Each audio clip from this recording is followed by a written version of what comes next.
In the studio with me, I've got Graham Walker, Harrison and Deborah Wall from Salford War Memorials Project. And just before, I think that's sort of poignant playing that record because it reminds you of all the different wars and that people have been in. And of course, there's people obviously still fighting now, and perhaps that brings it home to people.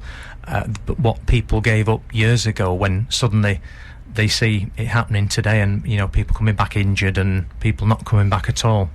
So I'm wondering whether it actually, you know, makes people remember more about, you know, beforehand it was something that happened in the past, where now it's bringing the past and the today ever closer, I think. Absolutely, and lest we forget, we have a duty to remember these people, and to do that, you know, the memorials really help us along with that. What we're hoping to do is, obviously it's a monumental task, as Gary calls it. We're photographing every single memorial roll of honour that we can find in the city of Salford.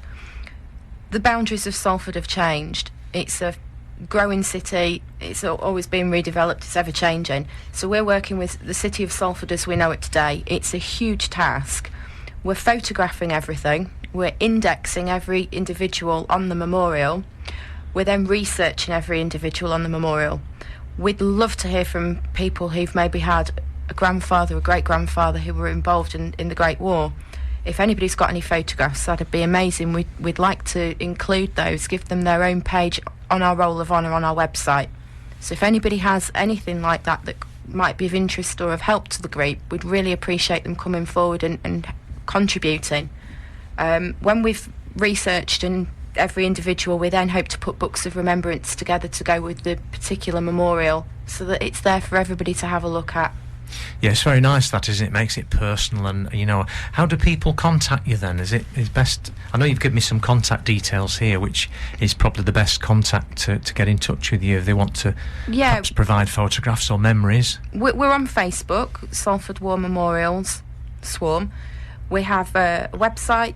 We have forums, very active forums. It's community spirited as well, the forums. It's not just come on and talk about the soldiers. We've got little fun games going on. We have obviously the very serious stuff that we're doing. It is very serious stuff. We've got help with family history research if you need that. We note the local events that are going on that people might be interested in. It's very community orientated. We've got an email address. You've got the full contact list there, but if anybody's just got a search engine, if you just type in Swarm Salford War Memorials, we'll be there. Yeah, we've got quite a few here. I'll just I'm getting the right level here so I can read it with these glasses. www.salfordwarmemorials.proboards.com. The website is www.salfordwarmemorials.terrapad.com. And as you said, also on Facebook, Swarm Salford War Memorials. I know you were doing an open day fairly recently near Salford Precinct. We did an open day at Pendleton Gateway. It was a huge success. We had quite a lot of people come in. Some people brought in photographs and documentation from World War I, items that we'd seen in books and photographs of, but we'd never actually held a genuine article. We were really privileged to have seen those items that people kindly brought in for us to have a look at. We have facilities when we go and do the open days where we can scan items and photograph items, so people don't need to hand them over thinking that they'll never get them back. Yeah. We do them there and then on the day. We're hoping to have a lot more open days throughout Salford. We're going to be looking at Little Hulton, Walkden, Boothstown, Ordsall, yeah. We have a look. We've got open days planned all across the city, and we really would welcome people to come along and say hello, have a cup of tea, see what we're doing, see what we've done, if they can help out by even researching people or helping us with the indexes or information. Yeah, because I think people see a lot more, don't they, when they actually meet you and see what you can actually do rather than just perhaps on the internet. It's just a site, isn't it? Although there's a lot of information there, but actually to talk to somebody and they can learn a lot more. You can say a lot more in a meeting than perhaps you can say just on a internet page. Oh, absolutely. And when they come along and have a look at the books of remembrance that we're putting together, I think people are rather astonished sometimes at the size of the books that we're putting together. The latest one that we put together, Debbie sort of typed and printed up. It was a huge job for her. There were 112 men named on the Central Mission Memorial, and Debbie typed everyone up that we'd researched into the Book of Remembrance. It's a very big, heavy book.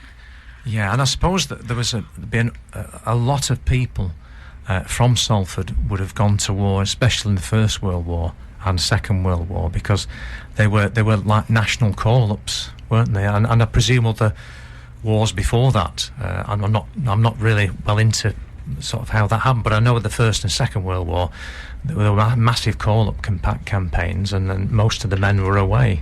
Yeah, I doubt that there would be many families that would have been untouched or unaffected in one way or another, be it a father, a brother, an uncle, a cousin, a neighbour. That everybody would have been affected in some way. You know, the communities in Salford, they were as they are, you know, small, close-knit communities, and everybody would have felt the impact of the great losses that were suffered.